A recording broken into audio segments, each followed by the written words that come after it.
Hello, fellow Liberty Aviation Safety AVIA 300 students. My name is William Wallace, and for my PowerPoint presentation, I picked Alaska Airlines Flight 261. So without further ado, let's dive into it. So, accident overview of Alaska Airlines Flight 261. The aircraft involved in this incident was a McDonnell Douglas MD-83, very common jet. Very safe record used by dozens of airlines. The plane in question departed Gustavo Diaz International Airport in Mexico en route to Seattle SeaTac. They had a planned fuel stop at San Francisco. The day of the accident, the weather was pretty negligible with regards to how the accident occurred. The METAR from San Francisco said clouds were few and overcast. Instrument approaches were in use, but by no means bad weather, nothing convective, nothing that would have altered the flight or contributed to the accident. So what the accident was, the pilots experienced a complete loss of pitch control. They still had a little bit of elevator for a while, but ultimately lost all control of the plane and crashed into the Pacific Ocean. The pilots fought to keep the airplane airborne, using everything they could. They tried flaps, speed brakes, ailerons, and rudders, but ultimately, without control of their pitch or their elevator, they used everything they had left. The crash killed all 88 people on board and was definitely one for the books, a bad aviation accident. So let's look at details of the accident and some mechanics that contributed to it. So as we mentioned, it was a complete loss of pitch control. That's known as a pitch trim runaway. This particular situation was a little different than most pitch trim runaways that pilots train for. This was not a fault directly attributed to an electrical motor or wiring. It was a mechanical failure. Actual part had failed related to the jack screw. On a normal trim runaway, if it's electric trim, a lot of times the pilots can pull a circuit breaker. There's just other ways they can stop the electric trim from going full deflection, but in this case that was not possible.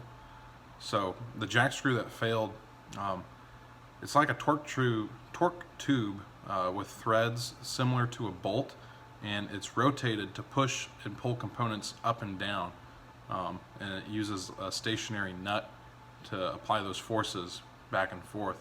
I have this diagram here. It's a horizontal stabilizer assembly of an MD-80. You have electric trim motors up here. One is for manual trim, one's for the autopilot. You have a gearbox, and then the Acme screw. It's the same as a jack screw. It has threads on it, and it's rotated by the electric motors.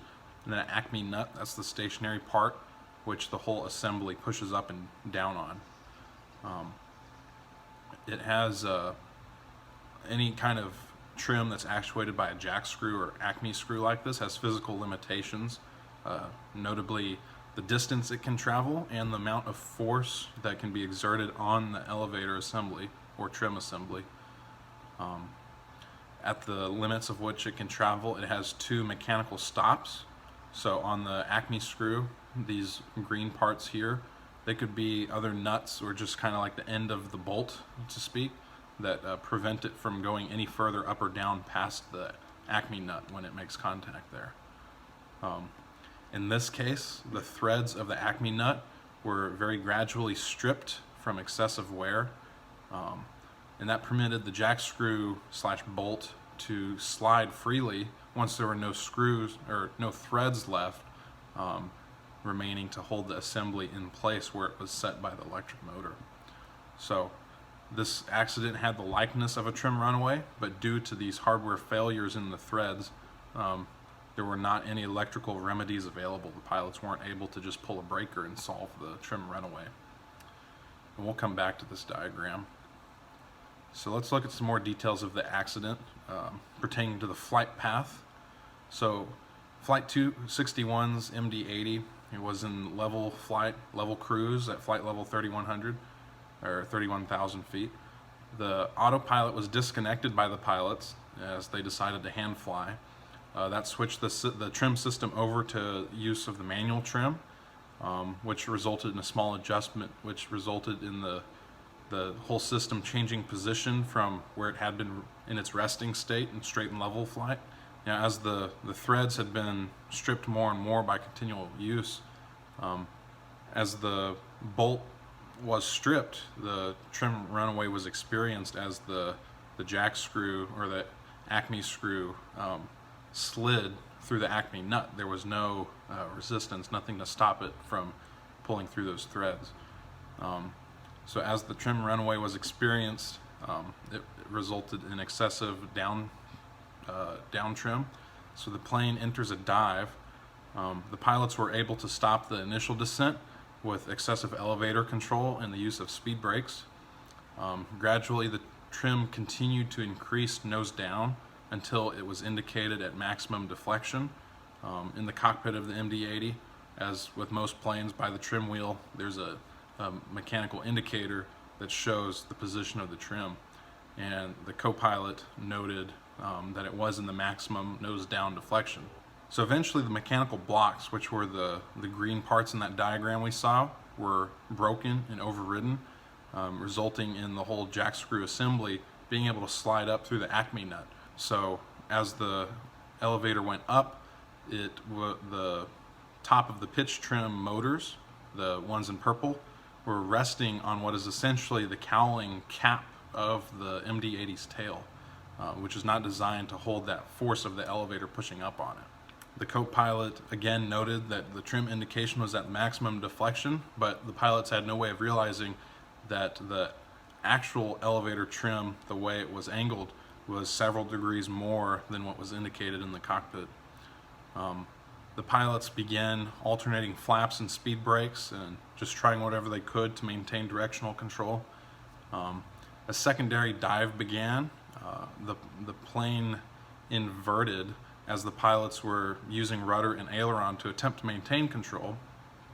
The pilots continued to fight with the rudder to keep the nose up, and once the plane was inverted, the pilots had difficulty maintaining control with the rudder. The flight data recorder recorded the rudder was neutral, and it also recorded the co-pilot saying he was unable to reach the rudders because he's being held upside down in his seat. It was just difficult for either one of them to do, which in retrospect, changing the rotor probably would not have helped the situation at all. But the flight data recorder also recorded the captain saying, "Push down into the blue," because as they were inverted, their attitude indicator, instead of blue over brown, it was brown over blue. So they were pushing down to keep the nose up, which ended up being relatively easy to do since the fully deflected trim was now working in the inverted plane's favor, pushing the nose up as the plane's inverted. So over the course of 10 minutes or so, the pilots continue wrestling with the plane as it eventually slows, and as it slows, they do develop a final dive down to the ocean surface while inverted. So let's talk about the crew. We have Captain Ted Thompson. He was age 53. He was hired by an airline called Jet America in 1982. They eventually merged with Alaska Airlines. Captain Thompson held an ATP certificate, and he had a type rating for the MD-80. According to Alaska Airline records, the captain had flown approximately 17,750 flight hours. 10,000 of those were pilot in command, and about 4,000 of those were pilot in command of an MD-80. So he was definitely experienced at the plane he was flying. According to more company records, the captain satisfactorily completed his last line checks and proficiency checks. Records also indicated that he was not, he had taken days off in the days prior. He was not fatigued or shouldn't have been fatigued.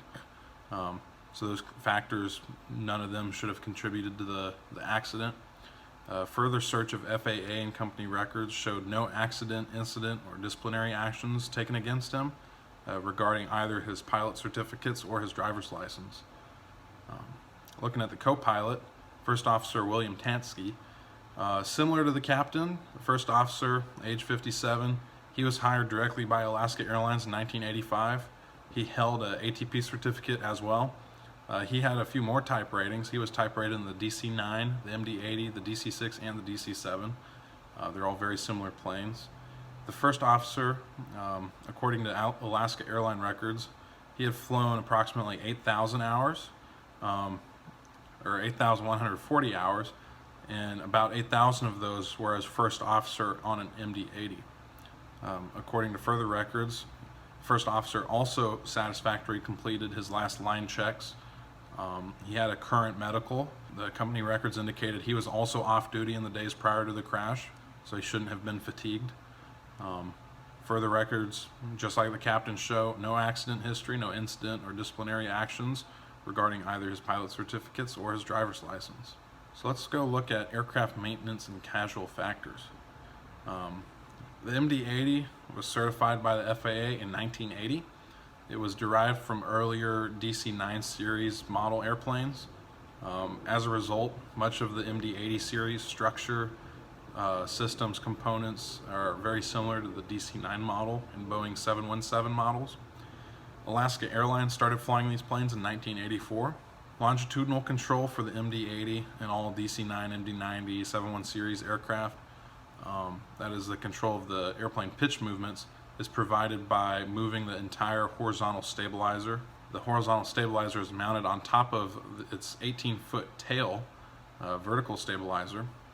It's connected by two hinges at the aft spar of the horizontal stabilizer, and it has that single jack screw at the front, also known as an Acme screw assembly at the front of the spar, which holds it on. Fine adjustments to pitch on the MD-80 are achieved by gradually changing the angle of the entire horizontal stabilizer. The leading edge of the horizontal stabilizer is raised or lowered by the jack screw assembly as the trailing edge pivots around those rear hinge points. And we see that in the diagram. This is the hinge, this is the whole jack screw assembly, and it pivots up and down. In the MD-80's application, the jack or Acme screw works by pushing and pulling on the fixed nut known as the Acme nut.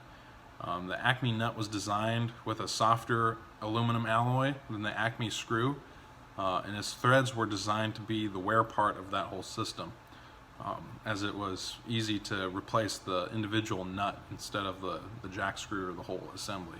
When the Acme nut is new, the strength of the threads is designed to hold over 15 times the design limits that it would normally be experiencing in flight.